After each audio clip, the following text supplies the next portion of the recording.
911, what's your emergency? We have a trainer down. The Orca has her. Please, hurry! It was supposed to be another perfect afternoon at SeaWorld Orlando. Families filled the stands, cameras ready to capture the magic. But in less than 60 seconds, everything changed. The emergency radio crackles with desperation as chaos erupts throughout the marine park. Panicked screams echo from Shamu Stadium as 4,000 horrified spectators witness something that will haunt them forever. In the crystal-clear waters below, a massive 6-ton orca has seized trainer Maris Ellington in its powerful jaws. Blood spreads across the surface. Children scream in terror.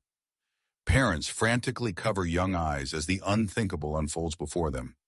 This is the terrifying story of Maris Ellington's final moments, a tragedy that shook the marine entertainment industry to its core and changed everything we thought we knew about the bond between humans and killer whales.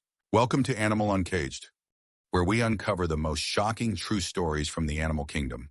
If you're new here, make sure to subscribe, hit that like button, and share this video to help us bring more important stories to light.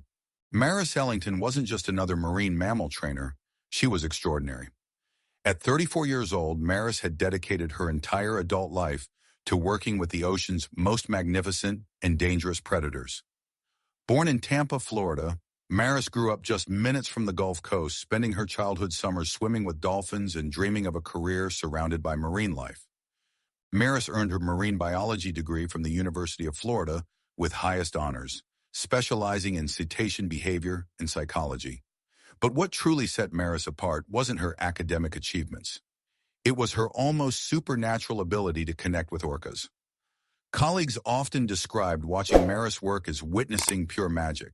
She could calm an agitated 8,000-pound whale with just her voice, her presence, her energy. For 12 years, Maris had been SeaWorld Orlando's senior orca trainer, working her way up from an entry-level position to become the face of the park's most popular shows. She had trained with over 15 different orcas during her career, but none meant more to her than Kasatka, a 22-foot female captured from Iceland's waters in 1988. Maris believed deeply in the educational mission of marine parks. She saw herself not just as an entertainer, but as an ambassador for ocean conservation. To Maris, every show was an opportunity to inspire the next generation of marine biologists and environmental activists. Her passion was infectious, her dedication absolute. Little did anyone know that this unwavering commitment would ultimately lead to her tragic end. SeaWorld Orlando sprawls across 200 acres of meticulously designed marine entertainment, attracting over 4 million visitors annually. The crown jewel of the park is Shamu Stadium, a massive 5.8 million-gallon orca habitat that can hold 5,000 spectators. The main performance pool measures 170 feet long, 80 feet wide, and 36 feet deep, enormous by human standards, but a confined space for creatures that naturally roam hundreds of miles across open ocean. The facility houses 6 orcas, but Kasatka stands out among them all. Captured as a 3-year-old calf off Iceland's coast, Kasatka has spent 24 years in captivity. She weighs approximately 5,500 pounds, measures 22 feet in length, and possesses a jaw strength capable of exerting 19,000 pounds per square inch of pressure. Her distinctive white eye patches and scarred dorsal fin make her instantly recognizable to regular visitors. Kasatka's behavioral history reveals a pattern of concerning incidents that management consistently downplayed. In 2006, she grabbed trainer Ken Peters by the foot and held him underwater for nearly a minute during a routine training session. The incident was caught on video but dismissed as play behavior. In 2009, she refused commands during 3 consecutive shows, floating motionless at the pool center while trainers struggled to regain her attention. SeaWorld's incident reports, later revealed through Freedom of Information Act requests, documented 17 separate aggressive episodes involving Kasatka between 2004 and 2012. These included tail slapping, jaw popping, and intentional splashing directed at staff members. Despite these red flags, Kasatka remained in the active performance rotation, generating millions in revenue for the corporation.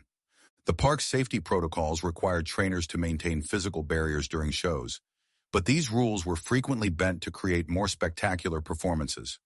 The pressure to deliver increasingly dramatic entertainment often superseded caution, creating a dangerous environment where profit margins mattered more than trainer safety. The weeks leading up to February 17, 2012, were marked by subtle but troubling changes in Kasatka's behavior that should have triggered immediate concern. Marine mammal behaviorists, who later reviewed the evidence, identified multiple warning signs that were either ignored or misinterpreted by SeaWorld management.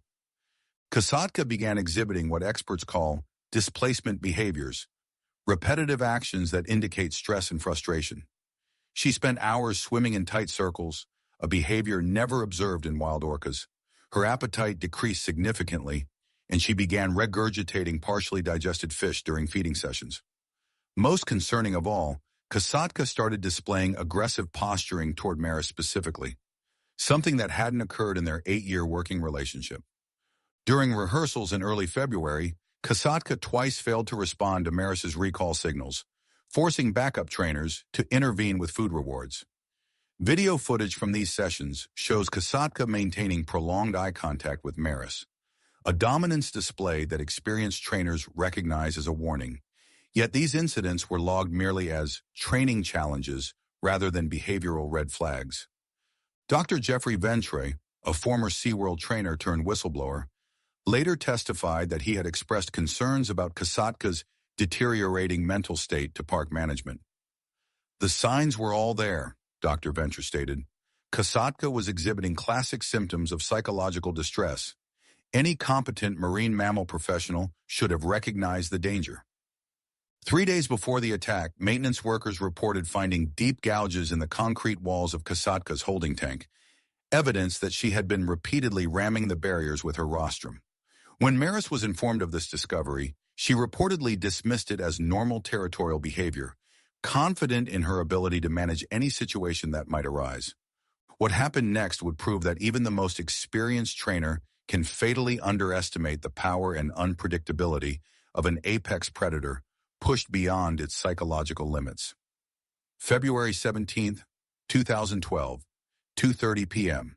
The afternoon sun blazes down on Shamu Stadium as 4,200 excited spectators fill the stands for the 3 p.m. show, titled Believe. Families clutch cameras and cotton candy. Children press against the splash zone barriers, and the atmosphere buzzes with anticipation. None of them could imagine that they're about to witness one of the most horrific incidents in marine park history. At 2:45 p.m., Maris Ellington enters the back-of-house area to begin her pre-show preparations. She's performed this routine thousands of times, checking equipment, reviewing show notes, and conducting a final safety briefing with her team. Today's show features the signature rocket hop maneuver, where Kasatka will propel Maris 15 feet into the air using her powerful rostrum. 2:58 p.m., Maris steps onto the stage platform, her wetsuit gleaming black under the stadium lights. She waves to the crowd, her smile radiant as always. The music swells and 4,200 people cheer as Kasatka glides into the performance pool. Everything appears normal, routine, safe. 3:03 p.m., the show begins flawlessly. Kasatka responds to Maris's signals, performing barrel rolls and high-speed passes that delight the audience. But seasoned trainers watching from the sidelines notice something unsettling. Kasatka's movements are more erratic than usual, her breathing slightly labored. 3:17 p.m. The moment arrives for the rocket hop finale. Maris positions herself at the pool's edge as Kasatka submerges, preparing to surge upward and launch her trainer skyward. The crowd holds its breath in anticipation. 3:18 p.m. Without warning, everything goes wrong. Instead of positioning herself beneath Maris for the lift, Kasatka charges directly at her trainer's midsection. The impact sends Maris flying backward into the water with bone-crushing force. The audience gasps, many thinking it's part of the show. But this isn't choreographed. Kasatka immediately grabs Maris around the waist with her massive jaws and begins what marine biologists call a killing shake, the violent thrashing motion orcas use to stun prey. Maris's screams echo across the stadium as she's dragged beneath the surface. 3:19 p.m. Emergency alarms blare throughout the facility.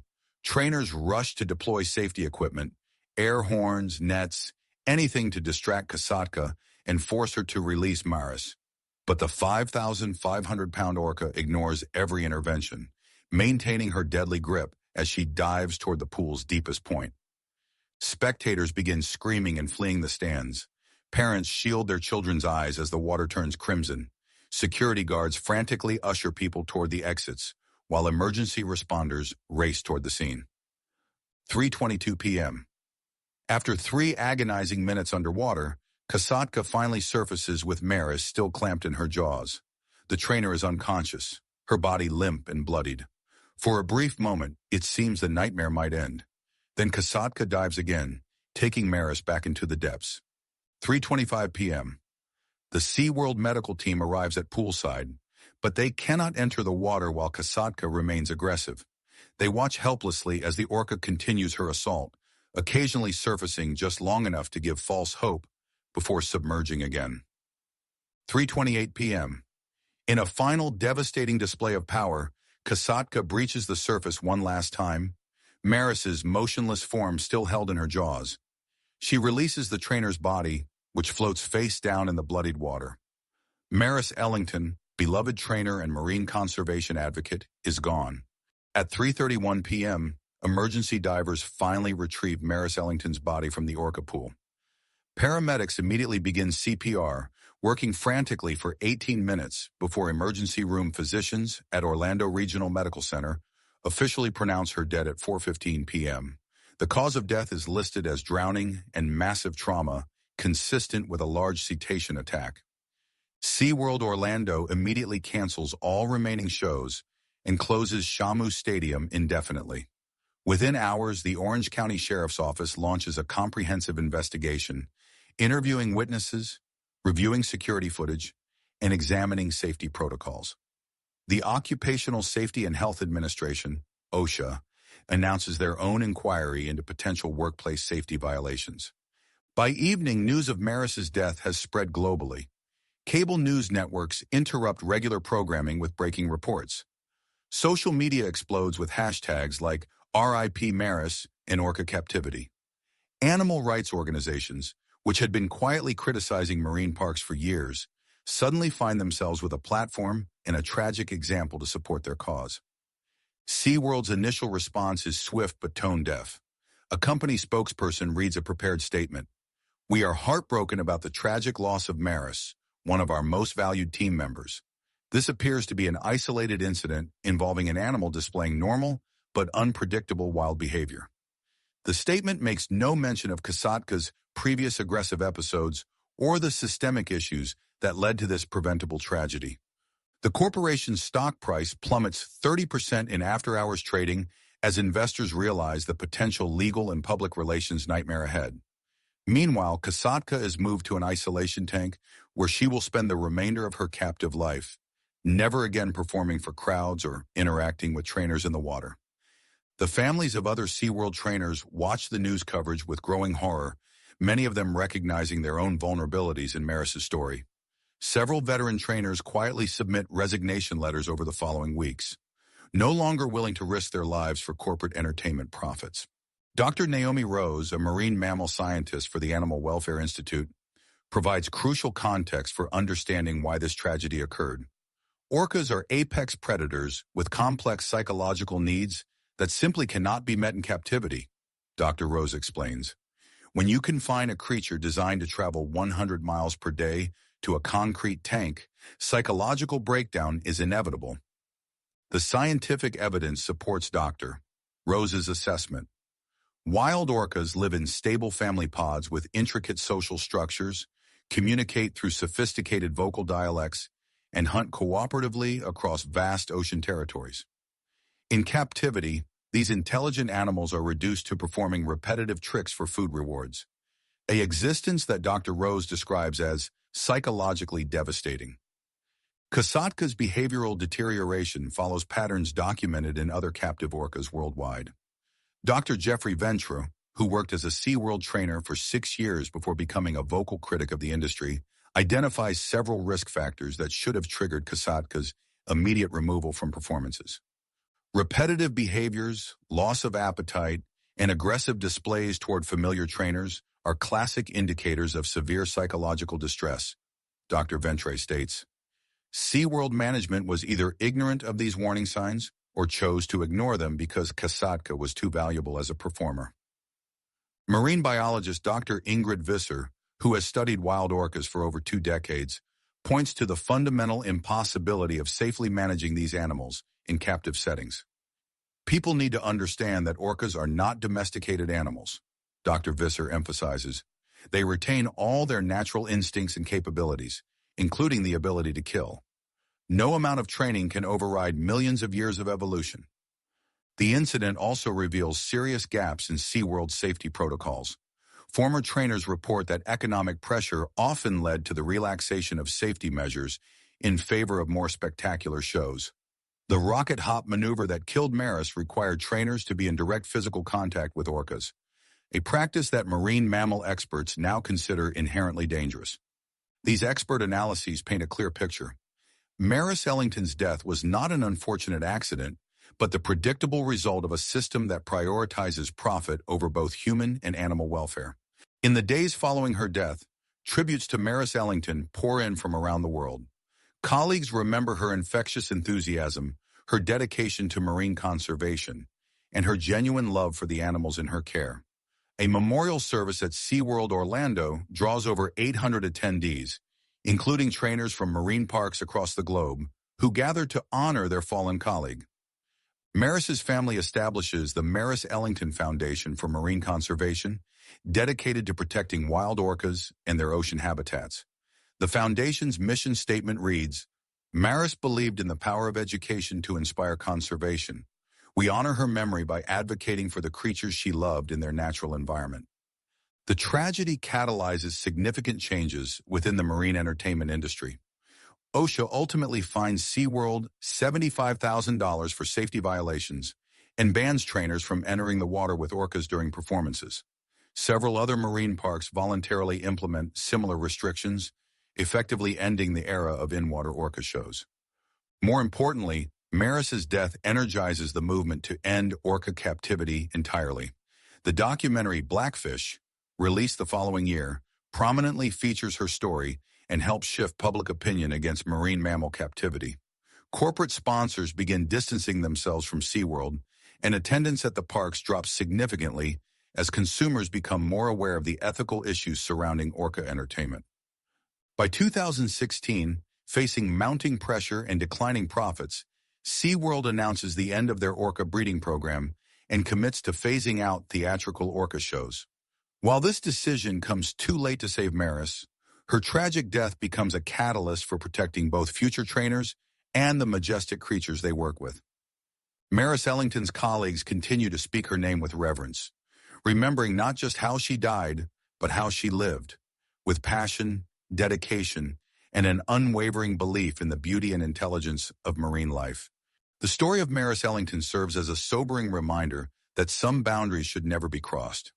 Her death illuminated the dark reality behind the spectacle of marine entertainment, forcing society to confront uncomfortable questions about our relationship with wild animals. While we cannot bring Maris back, we can honor her memory by ensuring that no trainer ever again pays the ultimate price for human entertainment. Maris believed in the power of education to create change, and her story continues to educate people about the complex needs of marine mammals. Every time someone chooses to observe whales in their natural habitat rather than in captivity, every time a family decides to support ocean conservation instead of marine entertainment, Maris's legacy lives on. Here at Animal Uncaged, we're committed to telling these important stories that reveal the complex relationships between humans and animals. If this documentary moved you, please hit that subscribe button and click the notification bell so you never miss our latest content. Give this video a thumbs up if you believe Maris's story deserves to be remembered, and share it with others who need to understand the real cost of captive animal entertainment. What are your thoughts on marine mammal captivity after learning about Maris Ellington's story? Leave a comment below and join the conversation about how we can better protect both animals and the people who work with them. Thank you for watching Animal Uncaged, and remember, every story we tell has the power to create positive change in the world.